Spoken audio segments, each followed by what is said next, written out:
So we just got the Kirby Air Riders Direct, and it's really rare for Nintendo to have 2 Directs on one game, especially a game that's not one of their like huge games like a Smash or a new Mario or a Zelda. So that clearly means Nintendo cares a lot about this game. Like, this is one of their biggest games of 2025, and we got a lot of details here. Like, I thought we got a lot in the other one, and I thought this was really going to be more of Masahiro Sakurai just kind of talking about game development, since I know he likes to discuss that aspect a lot. But we got a lot of new details here, and I'm just going to go over that and go over what this can mean going forward for the series and for Nintendo as a whole. So first up, there was a new bonus top-down racing mode called Top Ride, and that isn't one of like the big modes in the game. I feel like it's more kind of just like additional content, which is always good. Like, especially racing games, like typically there's not too much to do outside of the normal races, but this is just like a cool mode that's going to be, according to them, bite-sized sessions. And you get a bunch of courses like Flower, Flow, Crystal, Air, Mountain, Steam. So everything you'd expect to be in this. Like, it's up to 4 players. You can play with any of the controllers. I don't really know if this is something I'm going to be playing much when I get this. I think it might be just like kind of a side mode if someone gets bored of the main gameplay or just is looking for something different. But I think it's a good sign that Nintendo really cares, or at least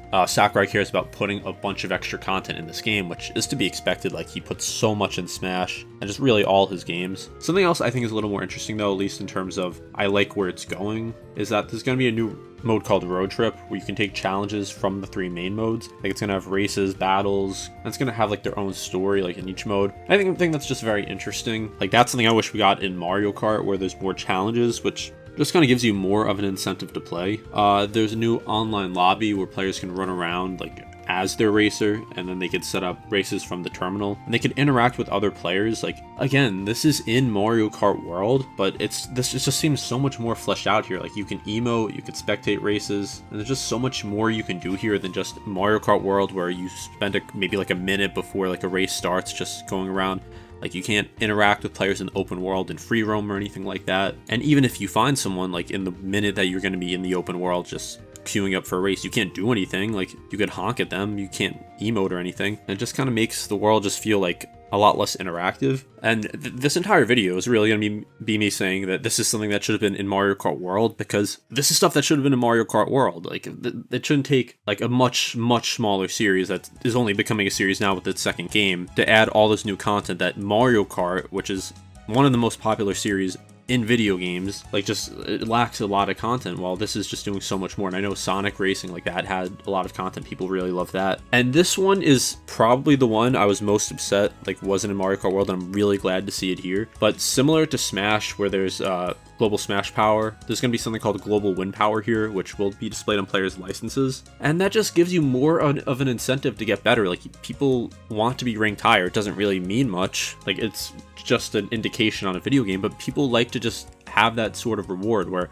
their hard work pays off in just some regard. And that could keep people playing this game for a long time. Like, look back at the original Kirby Air Ride back in the early 2000s. Like that, like, I forgot if they had some sort of online mode. I don't think they did. But that's a game people were talking about for so long, and the only thing you could do on that was just like have fun. Like, you didn't like get ranked, and people still played it for so long. And then, of course, new courses, which is to be expected. There's Airtopia Ruins, Crystalline Fissure, Steam Gust Forge, and then apparently a new mystery course. And it's good to know that all 9 racetracks from the previous games are back. So I think we're going to have 18 courses as it stands now. I forgot if that's it or if there's going to be more. There's going to be new power-ups in City Trial mode. There's going to be Dizzy Beam, Special Up, Item Catcher, and some more. And then for team battles, players can be split into 2 teams for City Trial mode, and you could explore without any limits or obstacles if you're just doing sightseeing. And I think that's really neat. Like, just being able to explore with other people, which is something for the 10th time in this video is what Mario Kart World was missing. Like, yeah, like you can go in the free roam and maybe with like one friend, but outside of that, like, if you really want to play online with a bunch of people, give some incentive. Like, be able to make the world feel more alive. Like, give something to do when you're with a friend in that world. And it really seems like what they're doing here is kind of that on a smaller scale.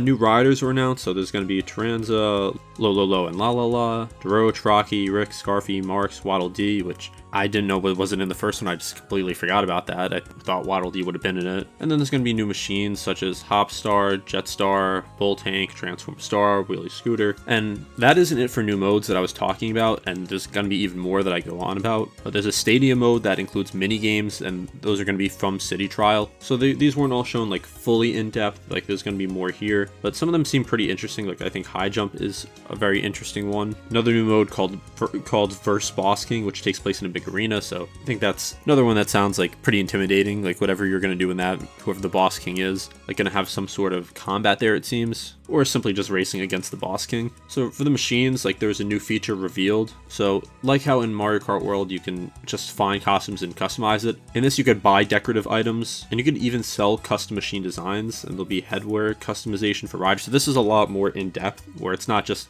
choosing your cart and choosing your costume. Like there's a lot more customization features here, and there's a lot more of a social aspect to it where you could sell it. And we also get a currency feature here, which I wasn't even thinking about. I had no clue that this would be in here. And it's going to be called Miles, and it's sounds like how you'd expect it to work. It's just the more you play, the more miles you get, so you can use that to spend in the in-game store. And honestly, like that's a genius idea, because that just keeps people playing the game. Like literally you don't have to spend money.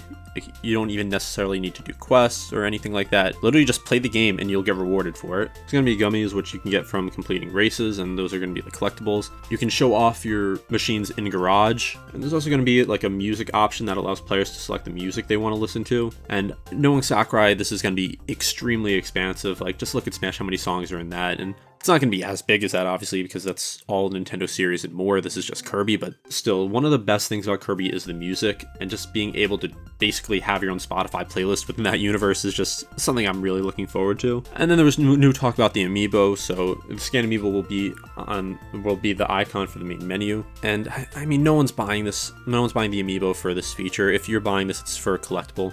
And I just think the price is just too much for this. Like $50, so you get the actual amiibo, and then you get like the vehicle with it. And I mean, it's cool, but it's just not worth $50 for this. I'm hoping it'll go down in price, because I would really like to get one, but like for $50 you're basically going to be able to buy this game in a couple months, because usually there'll be some sort of sale or some price drop if you want to buy it secondhand on eBay, and that's just a really steep price for something like this. We're also getting an online demo event, so that's something Nintendo has done with a lot of multiplayer games. Like we've got it with Splatoon, we've got it with ARMS, got it with some sports games, and that's something that I think a lot of people like really were excited from watching the Direct, just being able to play this game early for free. So I believe it's going to be November 8th, or at least starting November 8th, and then there's times basically throughout the next week. So it's not like it's just a demo you just download and just play. You have to wait for the actual event, which I know they did for ARMS and Splatoon. I think I played the original Splatoon in 2015 like this. And that's a great marketing tactic, in my opinion. Even better than just releasing a demo for anyone to play, because this forces someone to actually get on at a specific time and talk about it. So definitely a smart move by Nintendo. And then finally for the end, there was something teased, and there's people thinking that it's Smash. Now, I don't know if it's Smash, like it could have been anything. It obviously was Kirby themed. When they were showing the shot like going up onto that platform, it definitely looked a lot like a Smash stage. And that would be something Sakurai does. Like he's been known to do things like this before, where he'll just have like an unexpected reveal. And I want to say it's for a Smash game. I literally just talked about this like a couple days ago in another video, but it really could be anything. Like it could be another Kirby game. It could be something else in Kirby Air Riders. And that's really all there is like to this Direct. And that was a really great Direct. Like the Mario Kart World Direct really disappointed a lot of people, I know. And now this has been 2 Directs that people have been like very positive about for just this one game. And it just shows like how great of a developer Sakurai is, like how much content is in this game. Like, yes, this game is $70, and is that a little much? Like, yeah, I think this is probably more of a $60 game, but I don't really think it's that big of a complaint from many people, because this is going to be a lot of content. Like, this isn't just like the main racing mode, like multiplayer and a battle mode. Like, there's a lot here. There's a ton of content, and I was pretty much sold on this like after the first Direct, like really after